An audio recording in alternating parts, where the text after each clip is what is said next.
자, 오늘 말씀은 품위 있게 하고 질서 있게 하라라는 제목으로 고린도전서 14장 26절에서 40절 말씀을 보도록 하겠습니다. 고린도전서 14장 26절에서 40절 말씀. 우리가 지금 3주째 성령에 대해서 이야기하고 있죠. 오늘도 성령에 관한 말씀입니다. 고린도전서 14장 26절에서 40절.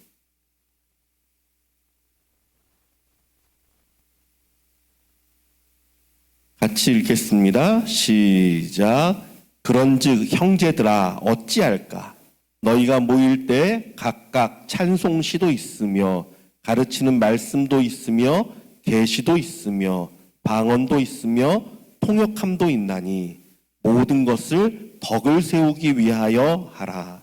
만일 누가 방언으로 말하거든 두 사람이나 많아야 세 사람이 차례를 따라 하고 한 사람이 통역할 것이요 만일 통역하는 자가 없으면 교회에서는 잠잠하고 자기와 하나님께 말할 것이요 예언하는 자는 둘이나 셋이나 말하고 다른 이들은 분별할 것이요 만일 곁에 앉아 있는 다른 이에게 계시가 있으면 먼저 하던 자는 잠잠할지니라. 너희는 다 모든 사람으로 배우게 하고 모든 사람으로 권면을 받게 하기 위하여 하나씩 예언할 수 있느니라. 예언하는 자들의 영은 예언하는 자들에게 제재를 받나니 하나님은 무질서의 하나님이 아니시오 오직 화평의 하나님이시니라. 모든 성도가 교회에서 함과 같이 여자는 교회에서 잠잠하라. 그들에게는 말하는 것을 허락함이 없나니 율법에 이른 것 같이 오직 복종할 것이요 만일 무엇을 배우려거든 집에서 자기 남편에게 물을지니 여자가 교회에서 말하는 것은 부끄러운 것이라. 하나님의 말씀이 너희로부터 난 것이냐 또는 너희에게만 임한 것이냐. 만일 누구든지 자기를 선지자나 혹은 신령한 자로 생각하거든 내가 너희에게 편지하는 이 글이 주의 명령인 줄 알라.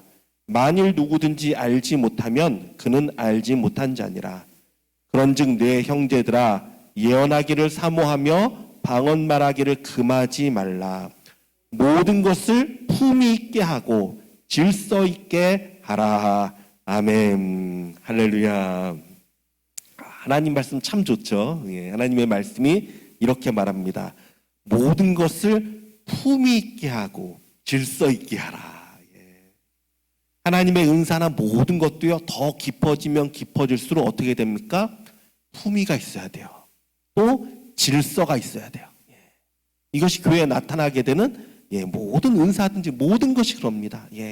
그래서 모든 것을 품위 있게 하고 질서 있게 하라. 이것을 우리가 꼭 기억해야 돼요.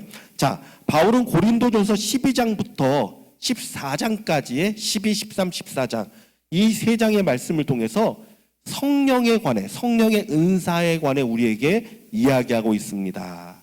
자, 그래서 고린도전서 12장은 은사의 종류에 대해서 이야기를 쭉 했었죠. 은사의 종류가 무엇이 있었습니까?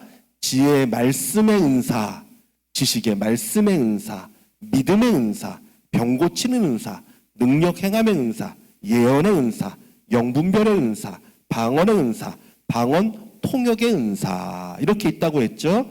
그런데 13장으로 넘어가면서 바울이 가장 중요하게 생각하는 이야기를 합니다. 아니 성경에서 가장 중요한 거 무엇이었습니까?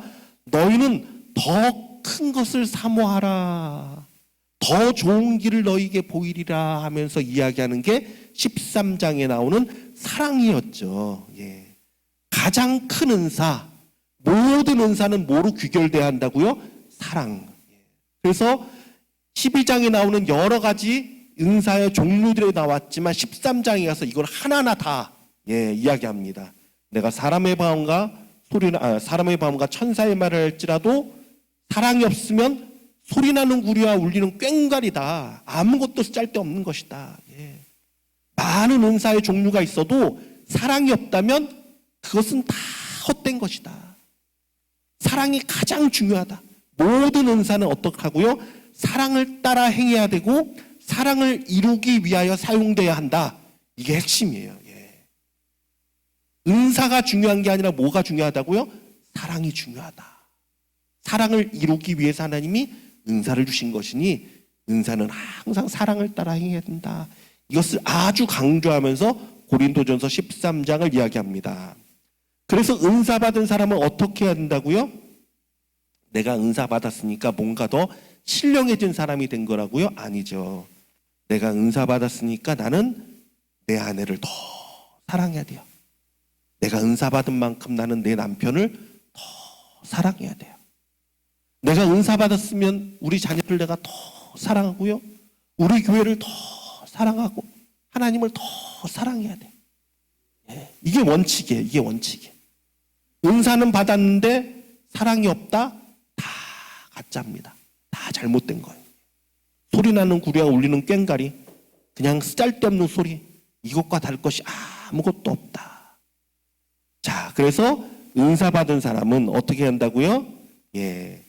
가족을 더 사랑하고 하나님을 더 사랑해야 되는데, 사랑은 어떻다고요? 사랑은 오래 참고, 그렇죠? 사랑은 온유하며 어떻게 해요?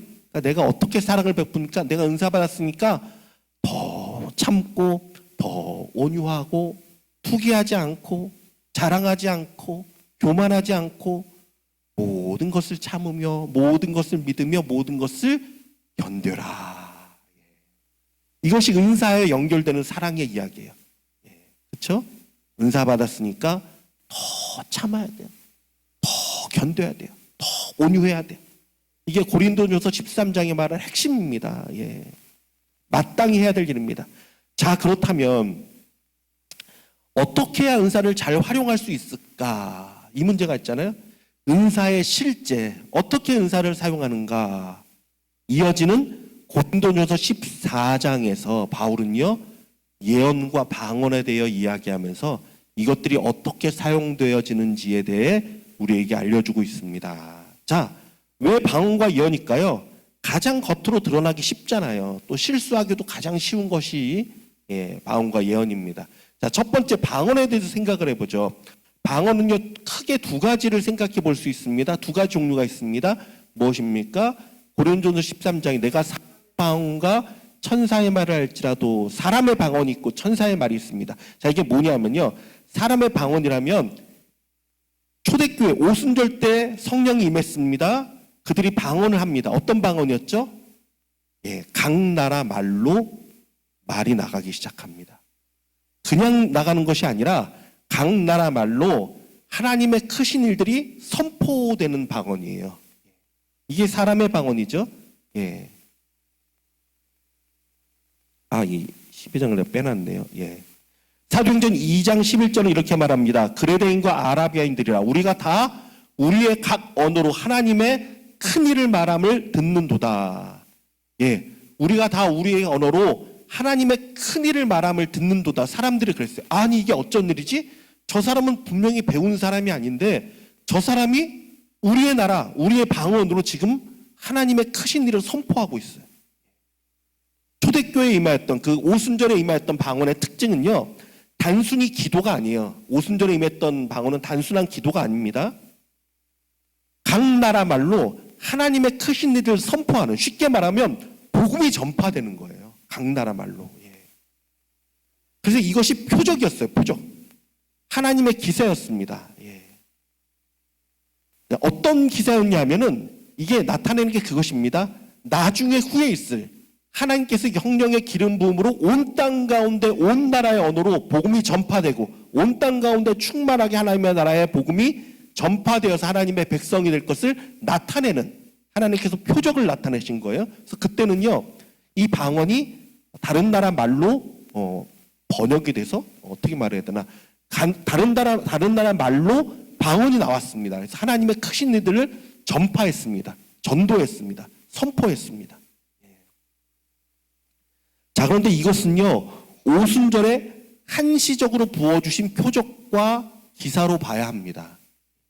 그 당시에 물론 그 이후에도 하나님이 하실 수 있어요.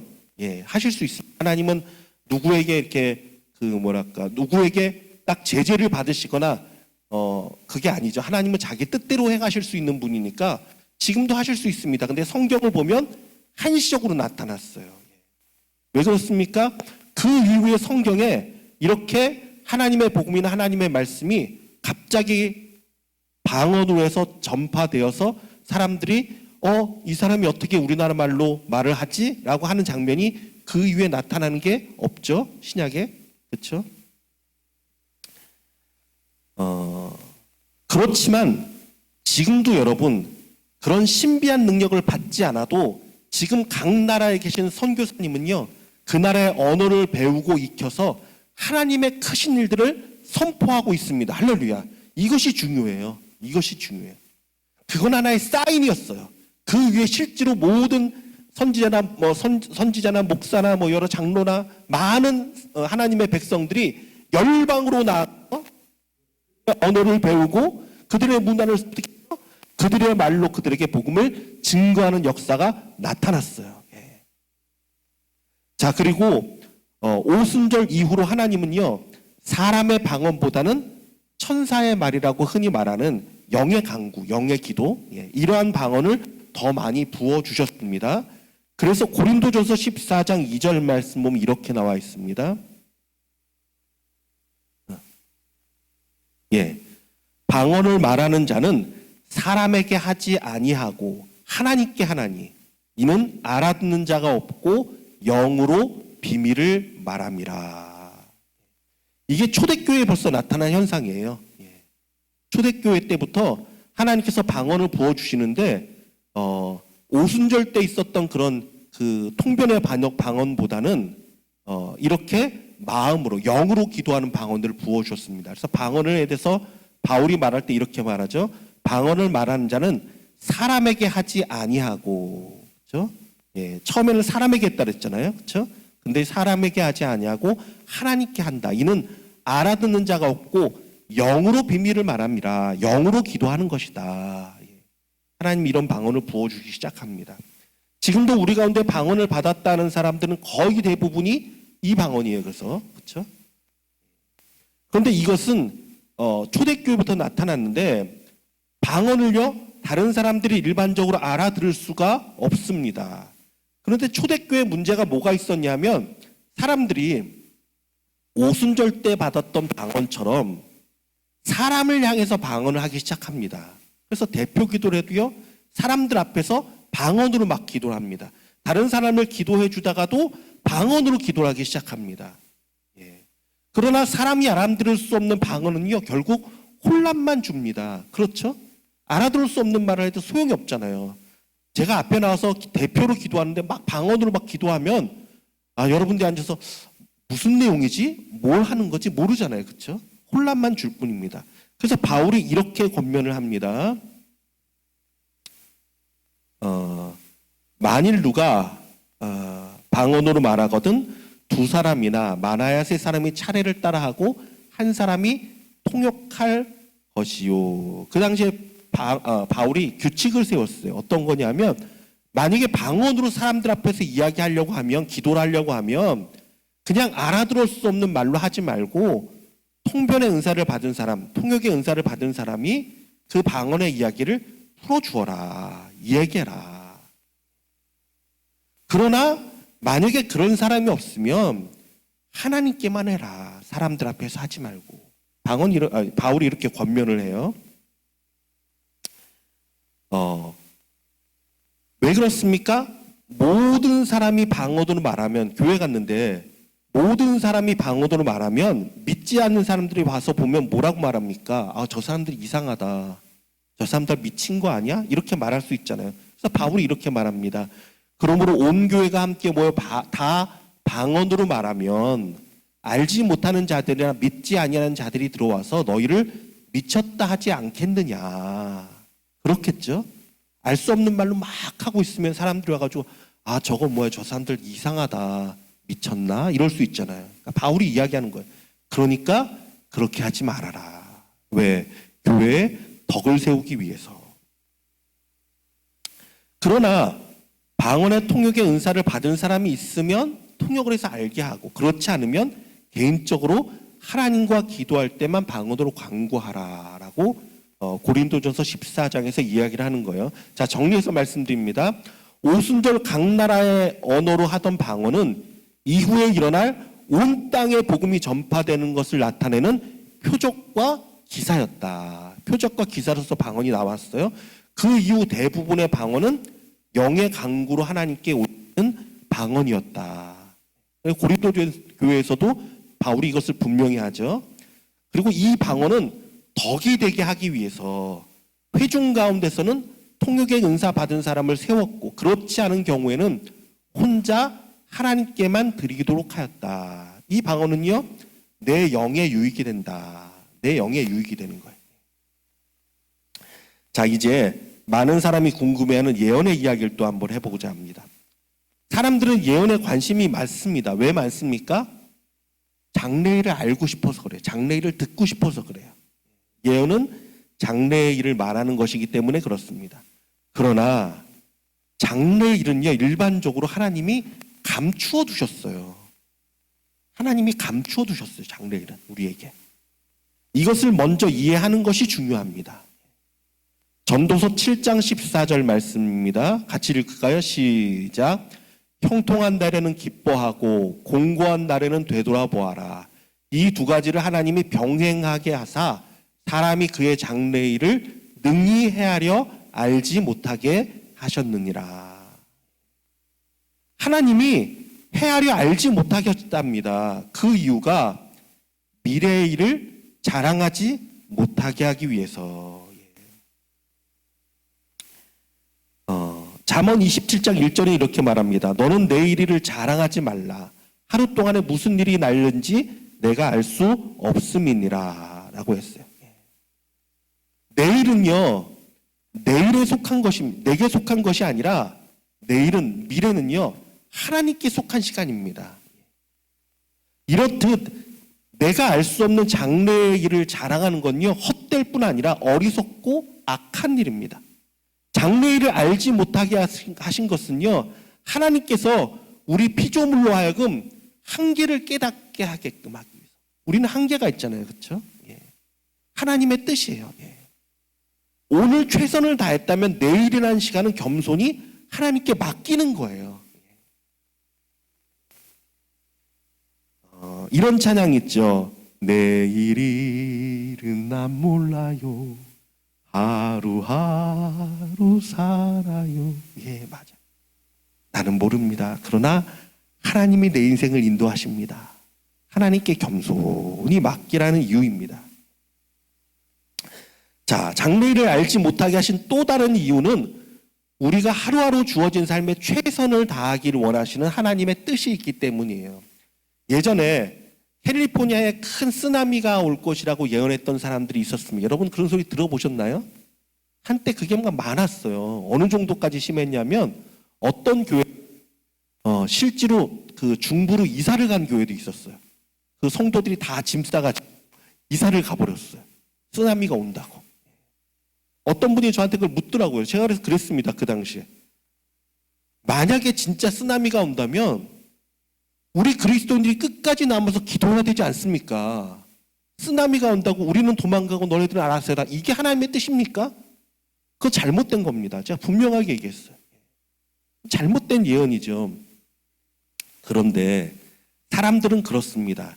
종말을 알게 되고 하나님의 것을 알게 되면요, 사람들은 나에게 주어진 삶에 최선을 다하지 않습니다.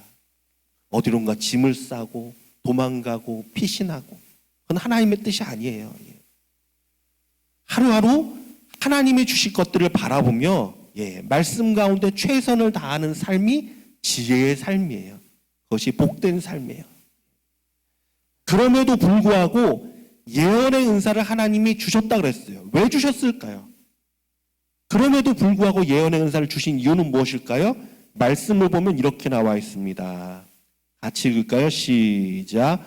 그러나 예언하는 자는 사람에게 말하여 덕을 세우며 권면하며 위로하는 것이요. 고린도전서 14장 3절. 예언의 목적이 나와 있죠. 무엇이라고요? 덕을 세우는 거다. 예언을 통해서. 권면하는 거다. 또 뭐라고요? 위로하는 거다. 이게 예언의 목적이다. 만약 덕을 세우고 권면하고 위로케 하기 위한 것이 아니라면 예언은 어떻게 해요? 하지 말아야 된다. 이것이에요. 자, 예언에도 두 가지가 있습니다. 감춰진 예언이 있고 드러난 예언이 있습니다. 감춰진 건 무엇이죠? 아직까지 하나님이 드러내지 않으신 예언들이. 아직까지 드러내. 예를 들어서 성경의 요한계시록에 보면 봉인을 하나님이 그때마다 떼시잖아요. 그 말씀의 봉인을 떼시죠. 그때 말씀의 일들이 떼면 일어납니다. 근데 그 전까지는 어떻게 돼요?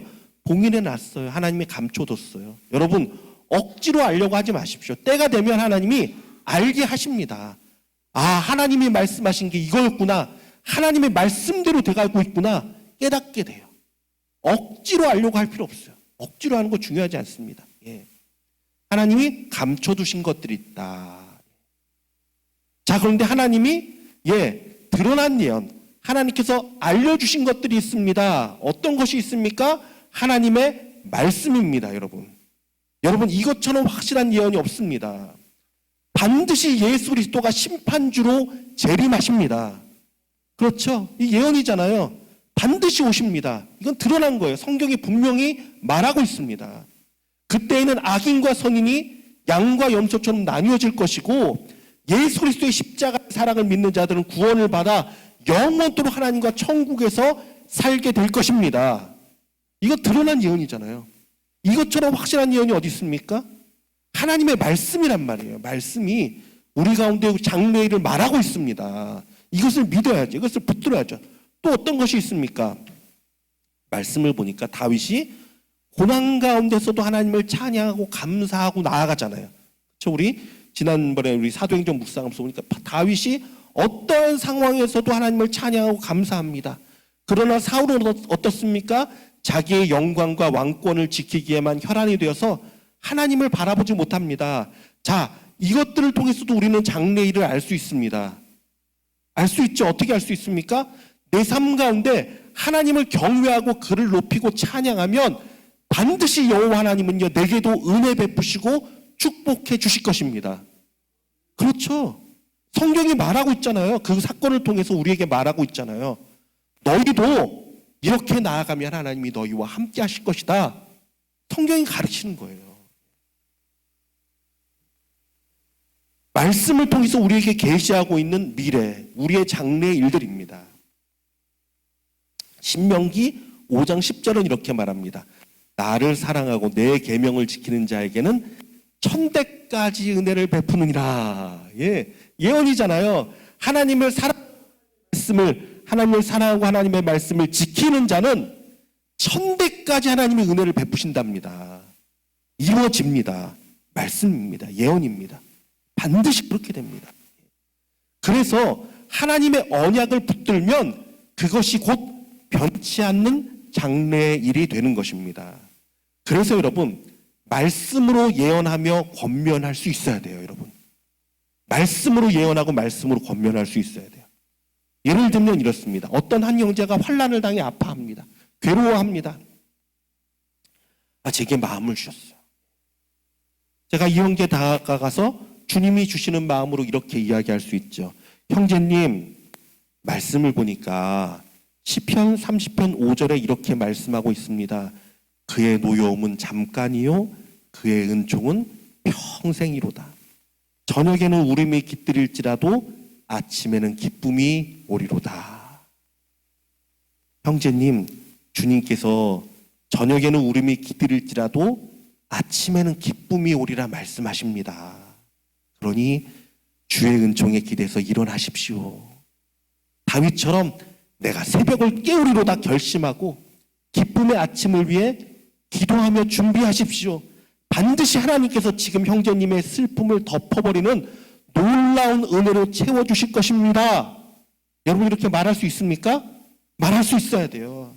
하나님의 말씀을 붙들고 권면할 수 있어야 돼요. 그러면요, 오늘 본문의 가르침처럼 예언하는 자는 사람에게 말하여 덕을 세우며 권면하며 위로하는 것이요. 이게 성립이 되잖아요. 하나님의 말씀으로 이 사람에게 이야기를 전했잖아요. 이렇게 하면 하나님이 이러신다고 말씀하셨잖아요. 장래를 이야기했잖아요. 그렇죠? 하나님이 반드시 함께 할 겁니다. 하나님을 더 붙드십시오. 하나님께 간구하십시오. 새벽에 올 것입니다. 말씀대로 권면하고 이야기했죠. 그 사람에게 위로가 임하죠. 여러분, 이러한 권면이요 정말 사람의 마음을요 감동시킵니다. 성령님이 역사하시면 여러분도 정말 해보세요. 정말 마음의 감동 가운데 하나님이 주시는 말씀이 떠올라서 그 사람에게 말씀을 붙들고 권면하고 세우잖아요. 하나님이 역사하시면요 그 사람이 정말 눈물을 철철 흘려요. 마음의 감동이 임해요. 하나님이 역사하십니다. 이것처럼 좋은 게 어디 있어요? 우리에게 나타내신 하나님의 말씀으로 권면하는 거예요. 세우는 거예요. 예. 그런데 사람들은요 예언이라고 하면 꼭 감춰진 것을 드러내는 것이라 생각해서 성경에 나와 있지 않은 나만의 특별한 이야기를 듣고 싶어 해요. 이게 문제예요. 그냥 나만의 이야기를 듣고 싶어요. 여러분, 감추어 두신 것은 그대로 둘 수 있어야 합니다. 물론 하나님이 특별하게 말씀하실 수 있어요. 물론 특별하게 말씀하실 수 있어요. 그건 하나님의 주권이죠. 그렇지만 억지로 하려고 하지 마십시오. 감춰둔 것에 대해서. 좀 더 구체적으로 자 오늘 예언에 대해서 본문에 이야기하는 것을 따라가 보면 이렇게 말합니다. 29절과 30절 말씀입니다. 자, 같이 읽어볼까요? 시작. 예언하는 자는 둘이나 셋이나 말하고 다른 이들은 분별할 것이요. 만일 곁에 앉아있는 다른 이에게 계시가 있으면 먼저 하던 자는 잠잠할지니라. 자, 초대교회는 성령의 역사가 아주 충만하게 강하게 일어난 때란 말이에요. 그런 때에도 여러분 예언은요 참 조심스러운 것이었어요. 초대교회에서도 성령의 역사가 왕성하게 일어난 때도 예언은요 막 쉽게 하는 게 아니었어요. 자, 말씀을 보니까 바울이 이렇게 말합니다. 분별할 것이요. 분별하라. 여러분 기억하십시오. 예언에는요 항상 뭐가 필요하냐면 분별이 필요합니다. 분별. 이게 진짜 하나님의 말씀인가? 분별할 수 있어야 돼요. 자, 그래서 말하죠. 예언하는 자는 혼자서 말하라 그러나요? 아니죠. 아니에요. 초대교회 때도 바울이 말하기를 둘이나 셋이나. 이게 무엇이죠? 예언하는 자들이 서로 분별하는 거예요. 그래서 예언하는 자는 예언하는 자의 영에 그걸 받는다고 성경이 말하고 있죠. 예.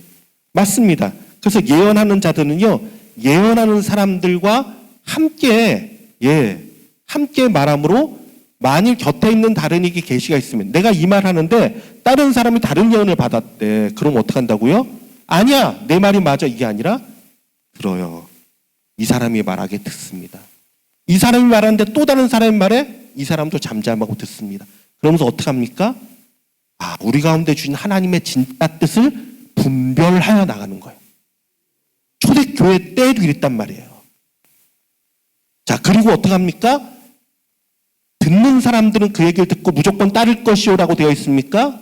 아니죠. 다른 이들은 분별할 것이요. 예언하지 않는 사람들도요, 그걸 보고 분별해야 돼요. 이게 진짜 하나님의 뜻인가? 이게 하나님의 말씀에서, 하나님의 말씀의 그 가치에서 벗어나진 않았는가? 하나님의 말씀의 가치를 그대로 따르고 있는가? 분별해야 돼요. 분별하지 않으면 큰일 납니다. 분별해야 돼요. 예언하는 자도 분별해야 되고요. 듣는 자도 분별해야 돼요. 과연 이 말씀이, 이 예언이 정말 덕을 세우고 위로와 권면을 위한 예언인가? 분별해야 돼요. 정말 이 예언이 정말 사랑의 예언인가? 분별해야 돼요. 분별하지 않으면 여러분 한순간에 무너집니다.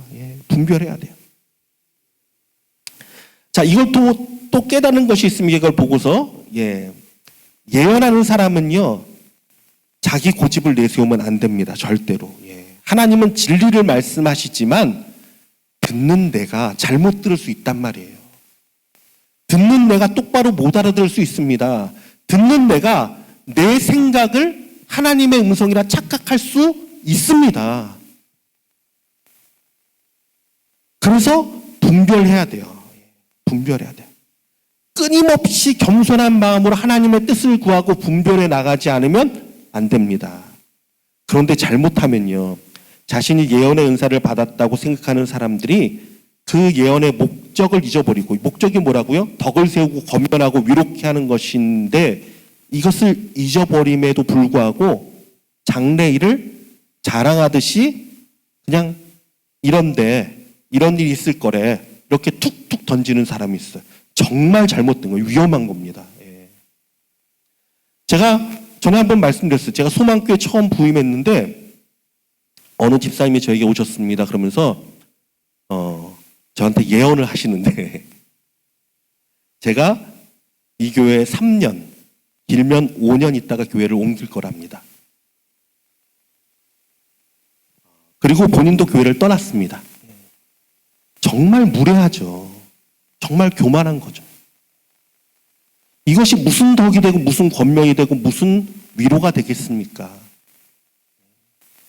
그냥 자기 마음에 드는 생각을 하나님이 주신 예언이라 생각하고 그냥 자랑하듯이 툭 던져놓고 떠나가 버린 거예요. 물론 이런 예언은요, 바른 예언도 아니고 맞지도 않습니다. 예. 제가 벌써 우리 교회 온 지 10년 넘었잖아요. 저는 처음에 올 때부터 정말 하나님 앞에서 내가 몇 년 있다가 아니면 내가 어떤데 이런 생각을 정말 한 번도 한 적이 없어요. 이건 하나님이 아실 겁니다. 요만큼도 한 적이 없어요.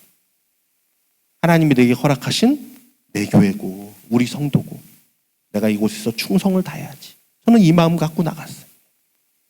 그런 말 신경도 쓰지 않았어요. 그게 얼마나 잘못된 거예요.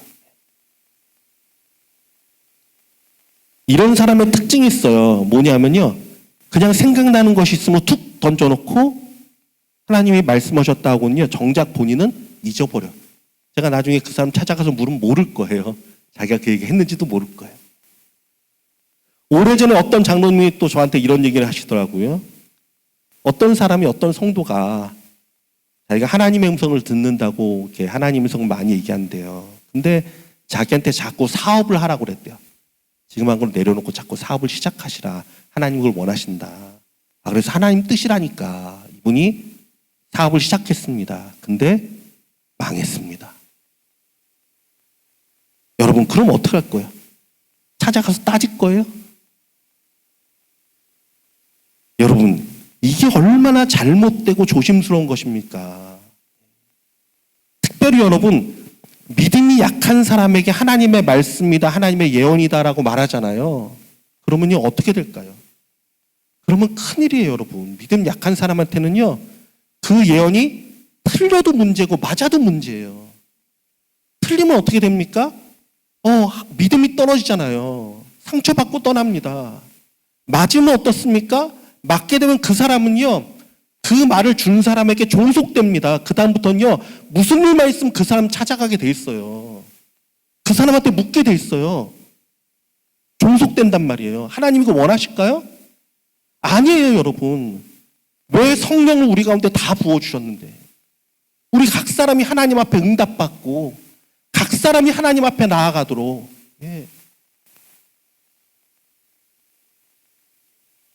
하나님의 뜻이 아닙니다. 예, 하나님의 뜻은요, 권면하고 위로하여 그 사람이 오직 하나님만 의지하고 경외하도록 세우는 일이에요. 세우는 일이에요. 그래서 분명하게 말씀드리는 것은, 여러분, 장래일을 미리 알려고 힘쓰거나 그 말에 현혹되지 말고 우리에게 계시된 예언의 말씀, 하나님의 말씀을 분별하여서 나아가라는 거예요. 하나님의 말씀이 여러분의 삶을 다 말하고 있습니다.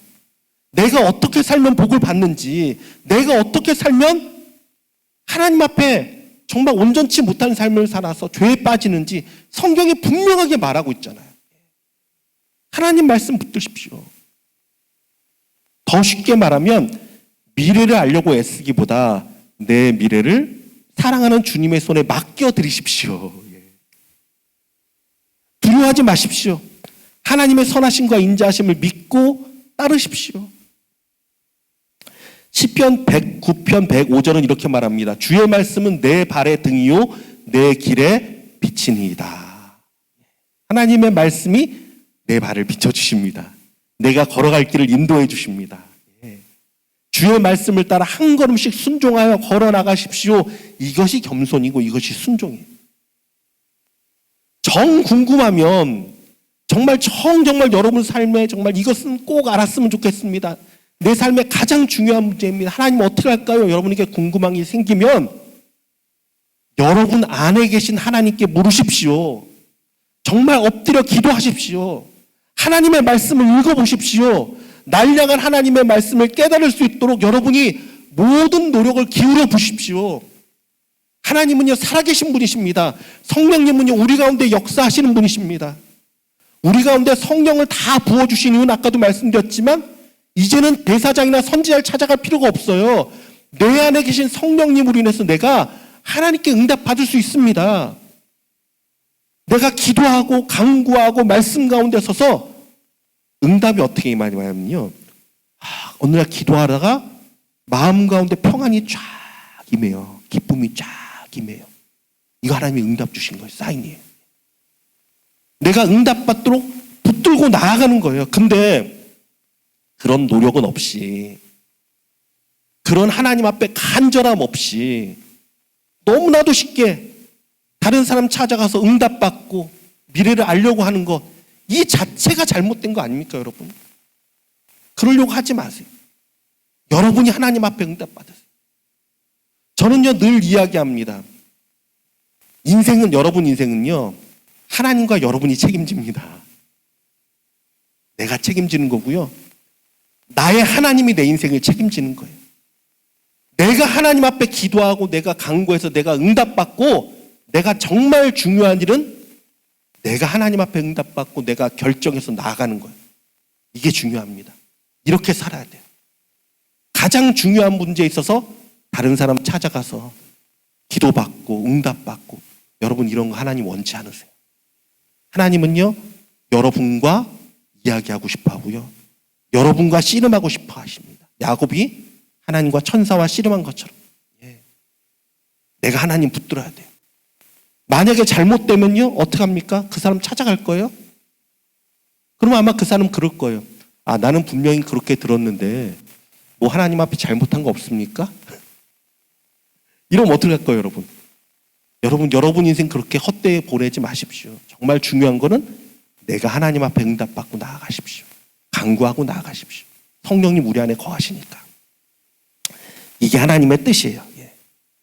다윗과 사울이 있습니다. 다윗은요, 그래서 늘 하나님께 직접 묻습니다. 늘 하나님께 나아갑니다. 심지어는 제사장 아비아달이, 여호와의 법궤, 제사장 아비아달이 우림과 둠빔, 하나님 앞에 이제 묻는 거란 말이에요. 이 제사장 의복을 갖고 왔는데, 다윗이 아비아달이 사실 죽음 가운데 도망쳐 왔단 말이에요. 그러니까 정신이 하나도 없었겠죠. 하나님의 뜻을 물으려고 했는데 아마 아비아달이 못했던 것 같아요. 그래서 그런지 제사장이 그것을 입고 하나님께 묻습니다. 다윗이 그것을 입고 하나님께 묻습니다. 다윗의 삶은요, 늘 하나님 앞에 본인이 나아가서 묻고 응답받고 나아갑니다. 다른 사람의 인생에 다가가서 예언하고 이러지도 않아요. 그냥 내 문제에 있어서 다윗은 항상 하나님 앞에 나가. 근데 사울은 어떻게 했습니까? 사울은요, 신접한 여인에게라도 찾아가서 미래를 알고 싶어 했어요. 어떡하든. 이게 잘못된 거죠. 저는 생각합니다. 사울이 만약에 하나님이 응답하지 않으셨어도 그래도 하나님밖에 없다고 금식하며 하나님 앞에 매달렸으면, 하나님은 자비의 하나님이신데, 그렇죠? 니느웨도 멸하지 않으신 분이신데 하나님이 뭔가 말씀을 주셨겠죠. 사울은 근데 그러지 않았습니다. 그거보다 더 쉬운 방법, 다른 사람 찾아가서 신접한 여인을찌라도 찾아가서 알고 싶고 듣고 싶고, 그래서 사울은 망했어요. 여러분, 그래서 1:1의 직통 계시와 예언은요, 정말 위험한 요소가 많습니다. 그래서 권면해 드리기는, 만약에 여러분이 혹시라도 이런 예언을 들었다라든지 이런 마음이 생겼다라든지 이러면요, 아까 말씀드렸잖아요. 예언하는 자는 분별해야 된다 그랬잖아요. 여러분, 그걸 어떻게 될지 모르면요, 목사에게 찾아오십시오. 저에게 찾아오십시오. 이야기해 주십시오. 그러면요, 제가 부족하지만 그래도 여러분들을 인도하라고 하나님이 맡겨주신 사명이 있잖아요. 그렇죠? 그래서 오래전에도 어떤 분이 저에게 얘기해 주셨는데 제가 듣고 분별해 드렸어요. 집사님 그 이단이에요. 더 이상 가지 마세요. 그래서 그분이 이단에 빠지지 않은 분도 계세요. 여러분 그래서 혹시라도 그런 문제가 있으면 언제든지 찾아오셔서 저에게 이야기 나누십시오. 그러면 제가 말씀에 따라 말씀에 비추어서 옳은지 그른지 제가 말씀해 드리도록 하겠습니다.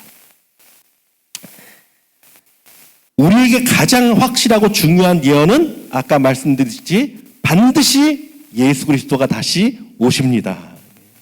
그때는 염소가 나뉘듯 죄인과 의인이 심판을 받을 것이요 오직 그리스도를 의지하는 영혼은 구원받을 것입니다. 그러니 사랑하는 여러분 깨어 있으십시오. 하나님을 경외함으로 사십시오. 내 욕심과 이 땅의 소망이 아니라 하늘의 소망과 복음으로 살아가십시오. 이거보다 더 소중하고 중요한 예언은 없습니다. 정말 여러분 가운데 예언의 마음이 있다면 아까 말씀드린 대로 하나님의 말씀을 통해서 권면하고 위로하고 세워주십시오. 성령이 역사하십니다. 말씀을 통해서 그 사람을 붙들어 주십니다. 자, 오늘 결론 마지막 절은 이렇게 말합니다. 모든 것을 품위 있게 하고 질서 있게 하라. 사랑하는 성도 여러분, 주님 안에서 우리가 그리스도 안에서 모든 것을 품위 있게 하고 질서 있게 해서 하나님의 교회에 덕을 세우는 저와 여러분 되길 주님의 이름으로 축원합니다. 사랑하는 아버지 하나님, 그렇습니다. 우리는 참 부족합니다. 하나님 우리에게 많은 은사를 주시고 우리를 인도하시지만 하나님 그 은사가 우리를 교만하지 않게 하여 주시고 더 겸손하게 하여 주시고 그 은사로 인하여서 더욱더 사랑하게 하여 주시고 더욱더 사람들을 권면하며 또한 교회의 덕을 세우며 믿음으로 사랑하며 나아가는 우리들 되게 하여 주시옵소서. 우리 가운데 부어주신 성령의 은혜가 충만함을 알아서 내게 주신 그 성령을 따라서 주님 앞에 내가 응답받고 내가 강구하고 내가 해결함을 받고 나아가는 우리의 인생을 내가 책임지고 나와 하나님과 결판지어 나갈 수 있는 우리 인생들 되도록 하나님의 역사하여 주시옵소서. 우리 가운데 역사하시는 성령께 감사드리며 살아계신 예수 그리스도의 이름으로 기도드리옵나이다. 지금은 우리 주 예수 그리스도의 은혜와 하나님의 극진하신 사랑과 성령님의 위로 감동 역사하시는 충만하신 은혜가 오늘도 우리 가운데 각 사람에게 주신 성령으로 말미암아 하나님을 알게 하시고 하나님의 말씀을 깨닫게 하시고 하나님의 말씀을 통해서 나의 삶과 나의 미래가 어떻게 됨을 언약의 말씀을 통해 깨닫기를 원하는 여기 모인 모든 성도들과 우리 선교사님과 이 땅과 열방 가운데 지금부터 영원토록 항상 함께 계시기를 축원하옵나이다. 아멘.